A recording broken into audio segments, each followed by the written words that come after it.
It's Christine Wilson and Saphira Galoob, and you'll thank us later. Tune in every week and hang out with us because we're a lot of fun. And no topics off the record, we decided. We are open to talking about everything together with a bit of a sense of humor, a lot of self-forgiveness, a lot of grace, and always being wiser on the other end. Bring it on, girls and boys. You know what? You'll thank me later that I'm telling you about this. You'll thank me. They're going to hate us, Saphira. It's going to be nuts.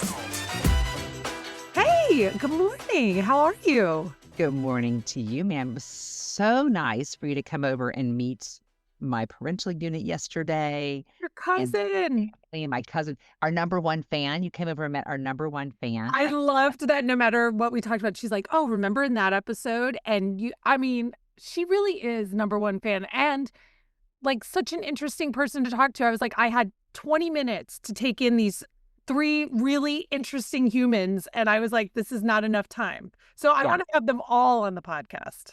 Well, and, actually she's got a really interesting job because it's our cousin Mindy, my cousin Mindy. Big shout out to cousin Mindy. She does the Lord's work because in Oklahoma, where, the whole idea is that, no need to try to give young women and young boys sexual health because they're not doing anything. Right. Is basically, she runs the organization that says, I know you all are not very smart Oklahomans, but we're going to have, she's going to basically fight back, and they distribute Plan B pills and condoms and sexual health education. And, in Oklahoma where I think the pregnancy rate is highest in Oklahoma. I mean, it's the correlation between high school graduates and teenage pregnancies is completely inverse. And she was telling me that, obviously abortion is illegal in Oklahoma. Nevertheless, they count abortions and because they have to go to Kansas or other states. Or order pills. Correct. But they can't get them in Oklahoma. They have to go because there's like the Plan B, which is the day after. And then there's the pill where it removes the lining of the uterus. But she was saying that in Kansas, and she should get on and talk about this more about the importance of for those of us for whom sexual health and women's rights are paramount. But the rates of women needing to terminate a pregnancy has actually gone up, even though the availability of access to that health care is non-existent in Oklahoma. I couldn't believe that. I mean, I can believe it, but I was it was so heartbreaking. It's appalling. Yeah. So I just learned. So people in states where abortion is illegal can get the abortion pill from doctors in states where they're protected. So like New York, I think, is a state that protects. They will never extradite or whatever, send one of their doctors to Oklahoma to be convicted of the crime. Now, that does take Oklahoma off that doctor's travel list for the future. Yeah. But I just saw yesterday that there's going to be, I forget which state it is, they're going to allow prescriptions to go out without the doctor's name on them. Because that's so like an angry mother for her teenage daughter finds it and then says, this is the doctor that prescribed that pill to my child in a state where it's illegal. So anyway, I think there's becoming protective laws for the doctors in the states that are protecting abortion rights and the doctors providing them. The other thing that she shared that was new information for me, and again, we should definitely get Mindy on because I think we have an audience that really does care about this, but is not as informed on some of the latest, is I didn't realize that with a Plan B pill, which is kind of the morning after, is that what you can get over the counter in the US is only works in a body that's 165 pounds or under. Wow. Another pill called Ella, ELLA, and I think it's an acronym, and it's a French-based company that works for bodies that are above that weight range. It also works for bodies, but it's prescription-based. So I didn't know that. I had no idea that it was weight-based. So I mean, wow. And women aren't aware of this. I don't think. Never heard that. Not aware of this. So anyway, the other thing she was telling me. Yeah. One more thing she was telling me, and because we definitely want to get on. I think it was in one of the conservative states wherein there's a state legislature trying to remove like requirements for consent. Oh my God. Yeah. I mean, I think it's so important that even though this issue is not always at the top of the headlines, that we as women for whom this is an important is important of importance, is that we remain educated on both the trends as well as some of the realities happening. I mean, Yeah. And what's happening to women that we care about in this country.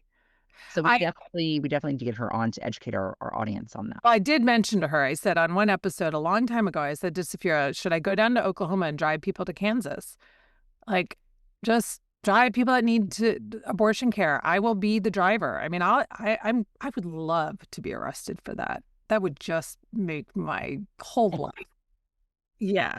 My husband is like, I was just like, come on, no, I don't want to deal with that. License to practice law in I Oklahoma. can't do that in Oklahoma, you pain in the ass. But God, that would anyway. Well, I did tell her I had one of her gold uterus with the fallopian tube t-shirts, Yeah. and how one of my sons, when he was much younger, I wore it to bed, and I was up in the morning and Brennan had a sleepover, and one of the kids was like, look, you have a vagina in your shirt. And I was like, no, no, boys, let's do an anatomy lesson. This is not a vagina. And anyway, they were close. At least he didn't think it was a Texas Longhorn, as Mindy. No. I have to tell you, the fact that he even knew that it was part of female genitalia was impressive. Yeah, he was a young kid, and it was very cute. But the poor Ronan was like, please don't lecture my friends on female anatomy after a sleepover. But I didn't get to stay very long last night, unfortunately, because I was racing off to my very first Mahjong lesson to learn Mahjong. And so I thought today it would be great to talk about adult fun and joy and hobbies and the things that give us pleasure in life as adults, because, we don't go to the playground and run around and scream and slide down the slide. Although I am known to get on a swing because I do swinging. I do like a good swing as well. Yeah. Well, and this is so it's so perfect as well for us because Luca, my son Luca, graduated from high school this week, and during the graduation ceremony, one of the teachers gave the commencement, and obviously they always give kind of advice or words of wisdom. And one of the pieces of wisdom that he gave to the kids was something that resonated with me: is don't forget to curate joy in your life. And I was like, did he get my number? Is he reminding you? That's where I was like, did he get does he know that I have completely forgotten to curate joy in my life? And so I do think these adult hobbies correlate to joy, because when we're younger, one of the things we do with our kids when they're younger is that we really give them a lot of activities. And part of it is to keep them organized with their time and to expose them to things they're good at. But why don't we prioritize that for ourselves? Like, why as adults do we forget? Maybe if you don't have a family or kids, I mean, of course I know why, but it's such an important component for happiness and healthiness and mental health. I think back, I was actually, when I was thinking about this episode, I was like, I went back to like right after college and all the way to now. And the number of hobbies and things that I have done. Oj and I joined a kickball league in our 20s and played kickball. I mean, I was not very good at it, but it was a lot of fun, and it was very playful. And, everybody went to a restaurant afterwards and had dinner or drinks or whatever. But so it was very social, but it was just so playful. It wasn't a game like tennis or golf or something where you feel almost a little bit of performance anxiety. It was kickball. It was like we're all on the level playing field of the school playground. Plus, you joined and got put on a team, so you didn't have to stand there and be like picked last for a team, which was, what happened to me in elementary school. Yeah, me too. Yeah. So well, I thought that was important. Well, and I will say this is really an area where I think you can teach me a lot, because I am not intentional about this, and I feel it. I can feel where it's hard for me to identify. I mean, when I used to dance for a living, that was a lot of joy for me, but I think I took that for granted. Well, and it became your business. Yep. And then that removed the joy. Like that basically killed the joy. Killed the joy. And now I don't have things I mean, I do have some things that replace it. Like a really good yoga class brings me so much joy. But yeah, I think what we're going to explore today is how, as adult women, do we create space for joy, and how do we create space for activities and hobbies, and what are some things that we can try to do? And you and I are not like experts on this, but if we can kind of open the conversation. What have we done? Yeah.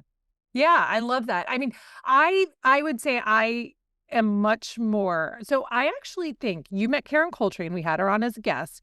And there's Yeah. a lot in your personality. I think I was not surprised when you guys pretty much matched up on the personality test.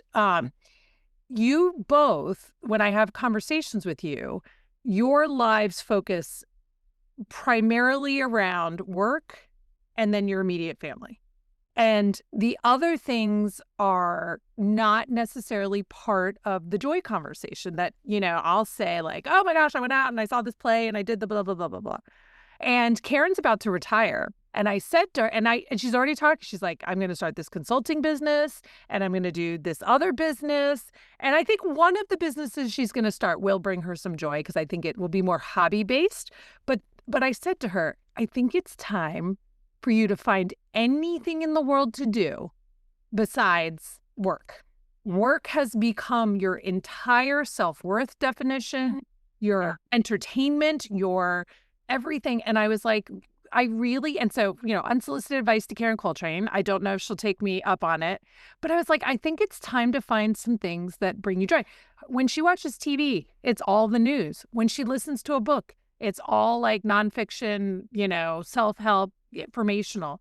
And I was like, you're not in fantasy land. You're not in, I just played for fun space very often. And I think that has always driven your self-worth because you've been a high achiever and you have big ideas and could create things just like you, Saphira. But where's the space to just sort of be silly and be funny and to just laugh and not have it be about performance, expectations, drive, but just purely out of joy for what you're doing that day. So, Well, and I would, before we get into the specifics, I mean, if people are like me or like Karen, who are like, well, what's the practicality? And, like, how does that serve my day? exactly, how does that serve my overall trajectory? And, when you look at experts on high performers, creativity and rest space and space where your brain is doing something completely different than that drive, that actually serves because one, it lets you look at your life from the outside in, which is what travel does for me. We've talked about that. But it also allows for, so one of the things I loved when I taught dance is that I was so forced to do something so completely different that the part of my brain that was constantly stressed about work, was off. was off. Yeah. And it was testing and it was kind of recalibrating. And so that allowed me to kind of take a break. And then when I came back in, I was refreshed. Sometimes I had a different perspective, a different idea. Yeah, I would really benefit. And I would also say, and not to get too serious, but when I was kind of going through that really difficult time, I don't know which episode that was, but you can see, I think it's Breakdown to Breakthrough episode. Yeah. Recently, was that, I have put a disproportionate amount of time and energy outside of things that bring me joy. And so then I'm like, wait a second, what am I prioritizing? And Yeah. so this is part of, it's a little bit like eating. Forget about like what you're taking away. What kind of quality activities are you adding to your life? Forget about what you're trying to stop doing. How about start doing the things that are not stressful and that make you laugh and make you feel relaxed, and forget about trying to, say, okay, I'm going to stop X, Y, and Z. Start doing A, B, and C. Yeah. And here's the biggest thing for me. I could probably list, I don't know, 50, 100 activities and hobbies I've had over the past 20, 30 years because I pick them up and put them down as they serve me, right? So if something becomes too arduous okay, so like I love to play tennis, it's fun. But if you took tennis and made it all about a team and showing up at exactly the same time, and did I perform well, and did I get the person that I wanted to play doubles with, and did blah, blah, blah, blah, blah. To me, that is a sport I play, and it is no longer a hobby for fun. So I have found that what I do is I pick things up and then I put it down when it starts to get too serious and I pick something else up. The other thing is you can talk yourself out of this all day long for time, all day long. Last night when we went to play and learn Mahjong, there's a commitment to Mahjong. You need to play quite a few times probably to really get a hold of it. By the way, I did play with another person on my team, but we were the winners last night. We got Mahjong. So that was super fun. But I think that It's something that I will want to play. Will I want it to be something that I do every week or that I get into tournaments or any of that? I don't think so. I think this is like another thing to put into my library of fun things that I can do. Um, One of the things that I absolutely love, and I really struggle to find other adults that will make time for it, is cards. I love to play cards. And that's why I think I liked Mahjong. It has a lot of the same elements, the strategy, you know, and you'll meet adults who say, "Oh, I love to play cards," but What getting kind of them art? to, oh my gosh. Well, so I love cribbage. Finding humans under the age of 85 that play cribbage, I don't even although know what that. it's a easy, fun. It's not easy, but I think it's easy because I've been playing it since I was like 5. Card game, and you peg on a board your points. I love to play gin rummy. We play a game with another couple called Phase 10 that's pretty easy to learn and pick up. It's a special set of cards made by the people who make Uno. Um, I have a friend who is gonna someday teach me how to play euchre. I've heard that's super fun. Um, I have never played bridge, but I could imagine that there's bridge is fun. But I just cards in general. I mean, I love to play that game Asshole, which now the kids call President. The kids have cleaned up their language with that exact same game. But that was a big game we played in our 20s, drinking and having fun and super social. And sometimes I can get Ronan and his friends to let me play. Um, but I like hobbies that challenge my brain, that I feel like I'm learning something new. Yeah. So I picked up sewing for a while, right? And now I can sew. I'm not a seamstress. If you ask me to But make, you took, if I'm remembering, you took classes, didn't you? I did. I did. I took one beginner course. And I put it back down again. It's like one of those things where I think I could go take another beginner course because I could probably do the beginner again. But yeah, I find that it brings me a lot of joy, but I don't put pressure on it. I don't need to become a seamstress. I do not need to become a pickleball champion. I want to have fun. So I have to confess a couple things. One, like I have not played a game. Well, okay, the last time I played an adult game, which was like the only time in the last decade, was we went to a weekend away with another couple, and they brought Mexican dominoes. I think Yeah. they call it, and I was Mexican like, train. Is it Mexican train domino? yes, yes, Yeah. yes, yes. Yeah. I loved it. I Yes. loved it.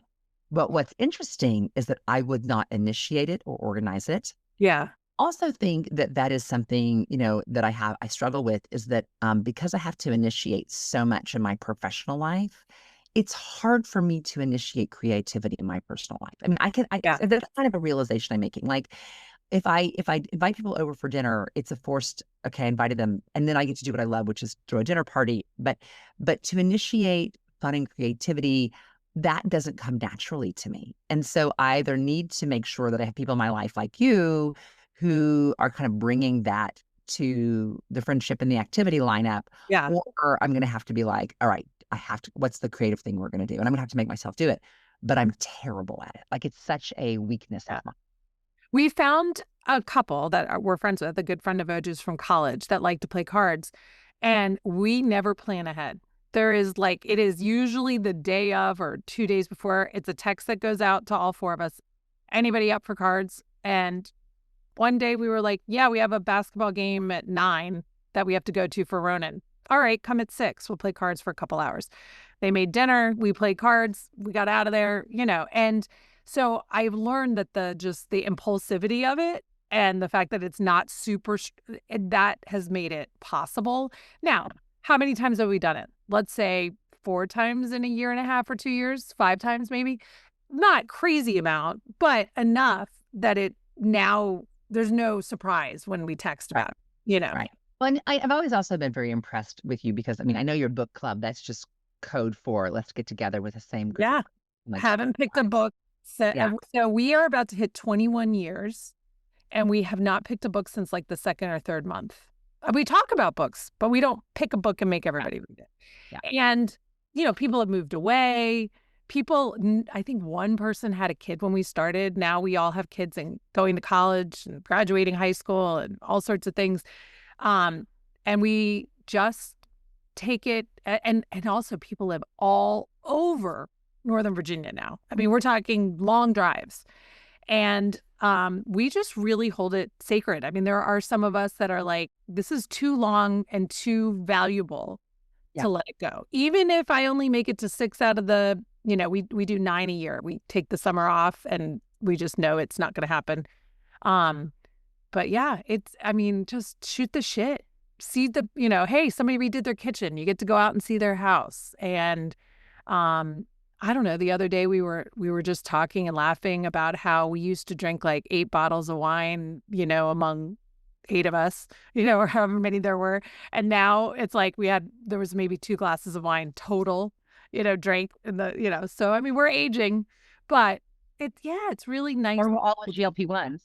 All on GLP-1s, exactly. And then because that was such a positive thing in my life, I was sitting one day having a chat with my neighbor that lives 2 doors down. And I said, let's start a book club and the only thing I would change about my current book club is just how far everybody is. So there's a lot of driving for everybody. And, that's the biggest obstacle. I Right. said, let's start a book club. And the only rule is that you have to be able to join it. You have to be able to walk to our houses. It's a Right. walking radius that way. Yeah. And guess what? There's like 20 something women within this very small section of the neighborhood. And we started a WhatsApp list group and it And meets. you have that in your neighborhood? Is that with all the wonderful women that I met at your house? Yeah. Or Yes. yeah. Yeah. And so all those women, I mean, and the group gets bigger and bigger. There's new women almost every time I go. And it's just really nice. And, not everybody has a house big enough to host that many women. So, but there's plenty of us. So it all works out fine. And I usually try to host the December party at my house. So It's yours. Yeah. yeah. Well, you're an inspiration to me in terms of like being committed to that. I think honestly, I do. I'm like, oh, that'd be so wonderful. I really do think the years of Saffron kind of totally sucked it out of me because I was doing so much entertaining with the studio. Yeah. Every time there was a show, I would like cook for, when I say like 150 people, I would cook for them, or we Crazy. parties all the time. So all of that entertaining, I kind of kind of exhausted from it, if you want to. Yeah. Yeah. And that urge. But what you're saying, I mean, a book club can be maybe having 20 people at your house, but like what you're doing is talking about like having a couple over and then, throwing a couple of burgers on the grill and sitting around the table. That's more Not a work big than deal. no, Yeah. I mean, how about just order Uber Eats Thai food? Yeah. Like Yeah. literally put 0 work on your and book club is almost no work. We don't cook dinner. Yeah. Throw out some veggies and chips and dip. Yeah. But I think the thing here that we're talking about and what I'm going to analyze you, I'm going to use my BA in psychology that I is love it. very qualified, is I think that, entertaining is something that you take very seriously and you do really well. That to me is its own thing that you should take out of this new discovery. This is not an act, because you're right. I actually, you're 100% right, because I will tell you, like, I loved to entertain last night. We had whatever 8, but I'm like, it's a thing for me. Like, I'm like, what is the 8 different dishes that are going to be in the meal and how are they going to work together? And what am I going to serve them on? And what are the napkins going to look like? And what's the pacing going to be of this, that, and the other? Like, but what you're talking about is just like doing something spontaneous. Like for me, honestly, that would be a yoga class. Like if I could figure out how to get yoga in my life every day, which I should. There's no reason that I don't. I just don't. Once you make this a should, I think what I'm talking about is more things that you're doing just to bring yourself joy. Just because you want. Just joy. It's an indulgence. It's an indulgence. And and I would love to actually really sit with you and brainstorm and think, like, it doesn't have to be an athletic thing. Like, what if we went and took a painting class? What if we took a pottery class? But now that would seem interesting because my hands like I'm very tactile. Yeah. Yeah. So, something like that. And I think when you start something brand new, it's always better to have a friend with you because then you can laugh at your mistakes together. Excuse me, as I'm hiccuping away. And you can really feel comfortable making the mistakes and learning about what you're doing. But I think we should really look through, hey, that Arlington Parks and Rec book, have you ever opened it? We live in a plethora of play for Yes. adults.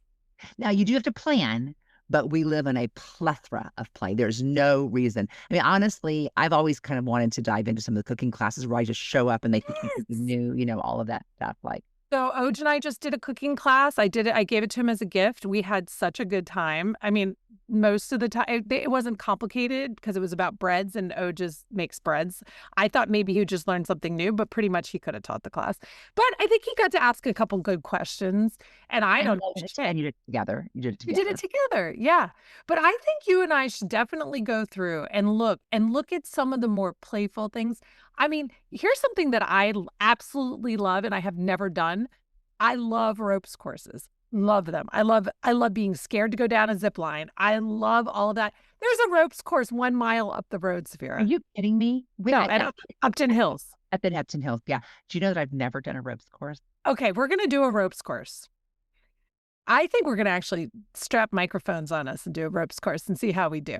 But they're really fun. Like M to M, we did one as one of our retreats. Yeah. Let me tell you, we had one person who was scared shitless to do anything. And by the end, we had all rallied around her. It was such an amazing day. And she was so proud of herself, right?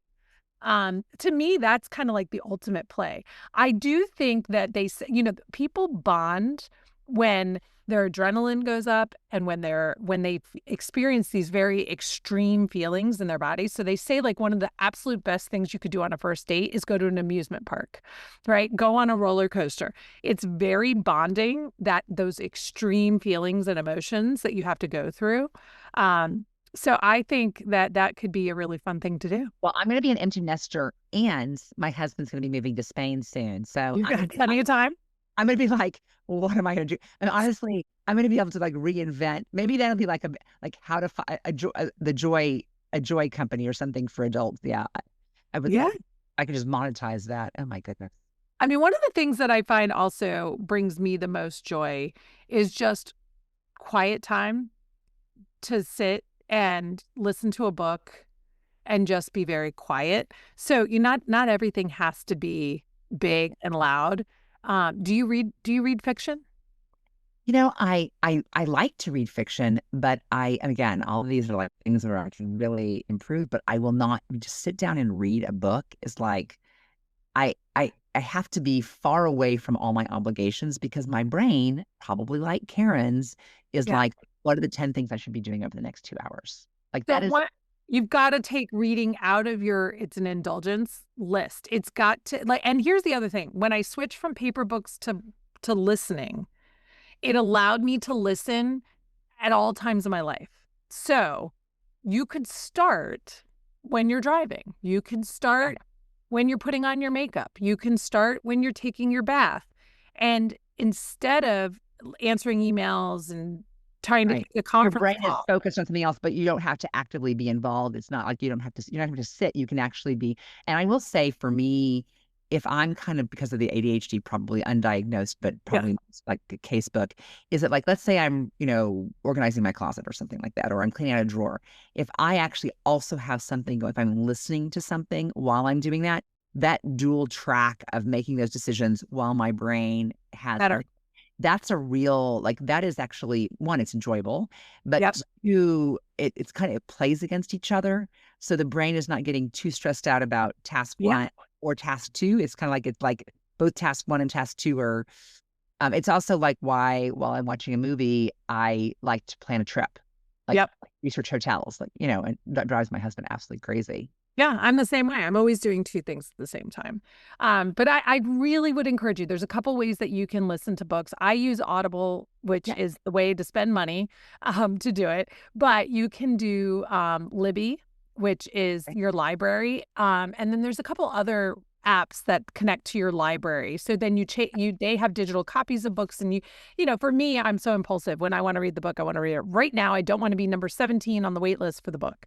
And my Audible collection at this point, I have, I think, about 700 books in my collection. What?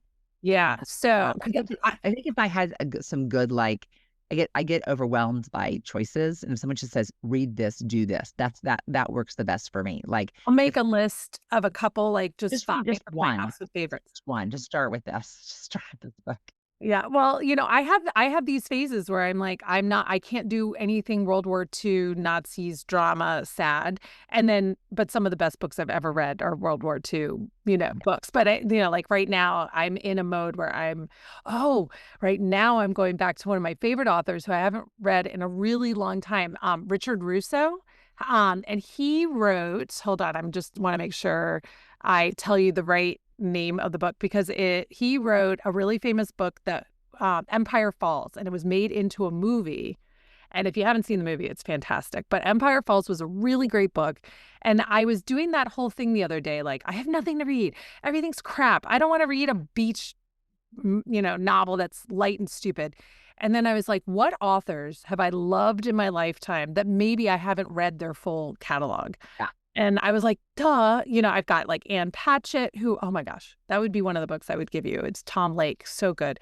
Um, but Richard Russo was one. And I was like, I guarantee there are many Richard Russo books I haven't read. My mom's read them all, but I hadn't read them all. So I'm reading his book called Bridge of Sighs. And by reading, I mean listening. So my family wants you to know that IGHF. SIGHS. Yes. And I'm loving it. And it's the voice and the tone of how Richard Russo writes, I'm like so sucked in, like where you can be, it's a lot of that childhood and adulthood reflection back and forth. If you've never read any of Stephen King's non-horror books, so like Stand By Me, absolutely fantastic. So Stephen King writes all those horror books, but he also writes coming of age books. I love coming of I age. didn't know that. Yeah. Like, Did you ever this is see how that movie? yes, I did, Yeah. but I didn't know it was from a Stephen King book. Yeah, that's and Stephen King really understands, like, the coming of age of a boy. Yeah. It's really good to listen to. I'm also really lucky. My parents are voracious readers, and I have an overlapping interest with some of their taste. Not everything they love, but my mom, like a Richard Russo and Patchett type recommendation. My dad goes more into, like, sci-fi and fantasy stuff, which I used to say I wouldn't read any of it. And then he gave me a few that were so good, Ender's Game and a couple others that now I will let him recommend books to me. So I really, would let you recommend books to me. My husband likes, he loves historical, like, so he yeah, will sit and listen to I mean, I don't know if it's 600 hours, but like the most in-depth biography that's Oj. of Theodore Roosevelt. And I'm yeah, like, right. really? Just like, and he will just spend a month on a topic that's, or I mean, I remember when he did like World War I, and it was like a 5 month. He Yeah. probably honestly could get a master's in history at this point because he's so deeply. But he just sits and listens, and then he goes back, and that's actually when he is doing his renovations. That is Listen, does, yeah, yeah. So all the time, and he loves it. It's such an indulgence. I mean, that's totally brings him joy. So there's no reason why I can't do that. I just haven't really picked it up. But I love the yeah. idea of it. Okay, so if we were to take away today a hobby, a thing that you would like to try. Now, just remember, it's not a commitment. You don't Right. have to become a potter. You do not have to become a pickleball champion. This is a fun thing that you can pick up and put down, but it brings you joy. It Yeah. separates you from the world of Well, stress, and for and it's sure, it has to be something that I can do at any time. Because like a yoga class, there has to be a class available when I want. Like, that's the other thing, like it's got to be that. I mean, I think an audio book is probably the least friction and the least. that's the easiest start. And if you look at my relationship with a series that I really enjoy, it's a close jump from that, because sitting down and watching a series is super enjoyable for me. And oh, by the way, I love like spy Yeah. thriller, like that's my jam. I got a lot of books in that genre too. I love mysteries. I will hang in even on a not a super well written mystery. If I can't figure out who did it, I will Yeah. keep listening and hang in. I actually I'm gonna go pull the Arlington Parks and Rec book, and I'm gonna see if there's something we can do. Sometimes they have 1 day things where you can just pop in. The other thing is this Mahjong class, super fun, really, really not hard. When is the next class again? So there's a woman named Tori Rittinger who lives in Arlington, and she actually runs these. She sets them up all over Falls Church in Arlington, and you can just pick one to pop in, and it's $75 to And learn. I want to go to where everybody's a first timer. Is that what I Yes, want to do? they Yeah. do that. I Yeah. mean, So yeah, she sets up where they're like phased. So you pay $75 if you're a brand new beginner because you're gonna get lesson time. It's $60, I think, for like someone who wants a refresher. They've played, but they need some help. And then it's like $35 for someone to just drop in who knows how to play. So you get over the course of the evening, more people are coming in with different levels of experience, but your and group, where do they host? Where's she hosting it? all sorts of like restaurants, bars, breweries all over Arlington and Falls Church. And it's just a one-time thing. So you commit to going and give it a try and that one time. And you went with one other girlfriend? So no, we did it. Our book club did it at someone's house. So she Okay. has people that teach that work for her. And this really nice woman, Meredith, came who just took a class a year and a half ago and fell in love with it. And she And then came became and a taught us. teacher. Yeah. Now she taught us, and they have a whole method for how they teach that is so surprisingly like you. It was so funny because we all sit down, we're like, oh my God, look at all those tiles. And 2 hours later, you're like, you've had 50 aha moments over 2 hours. You're like, oh, well, that's why. Oh, that's what the dragon does. Oh, that's how it all works. And they also there's a book on how every year they release this book on how the lines to get mahjong they change so that the game stays interesting. How you can win. Oh, so basically, whoever is the king of the Mahjong code Yep. recalibrates what winning looks like. Yes, they actually have an American Mahjong Association. Let me see what it's actually called. But it's called the National Mahjong League, and they dictate what the winning lines are for the year, and everybody plays with it. And there's lots. I mean, there's thousands of combinations out of this, but what they did is they actually gave us like a smaller cheat sheet version of it. And so they took out some of the really hard lines that we weren't likely to get. And I mean, even with this cheat sheet, we had plenty of ways to win, plenty of options. So that's what we worked off of was this smaller, more condensed. You play with a partner? So I played with a partner because there were 5 of us, but Mahjong is a game for 4. It can be played with 2 and 3, but it's really meant for 4. And we just had 5. So I played with a partner, Denise, and she and I obviously were amazing at it. I love that.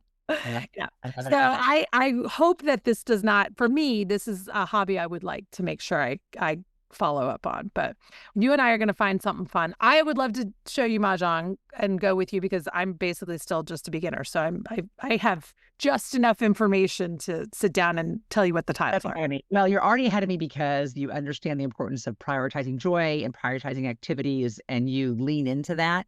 And that is modeling for me how to get more of that in my life. And we are kind of the collection of the people we surround ourselves with. So if you want to have more fun, for God's sake, surround yourself with fun people, friends. That's right. That's right.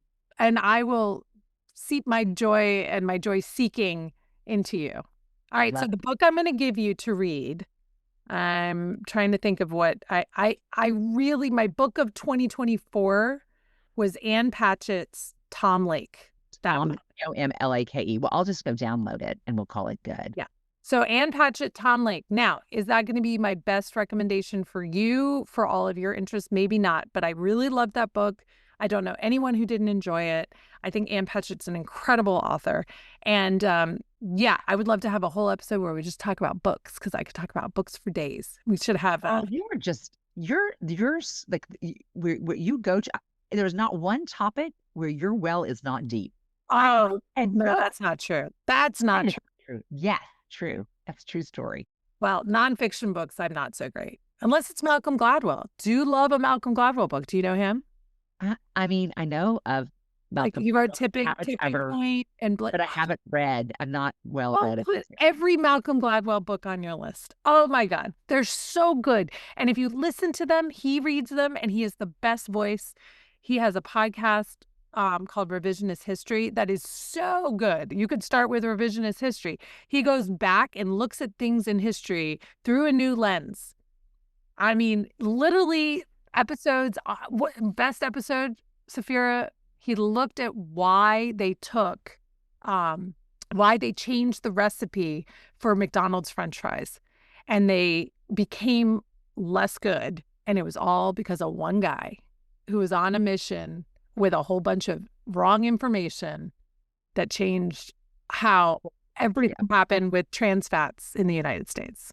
Yeah, so I would really enjoy deep diving into that because, yeah, I'm definitely a go narrow, go deep. That's definitely my jam. Okay, go get the podcast.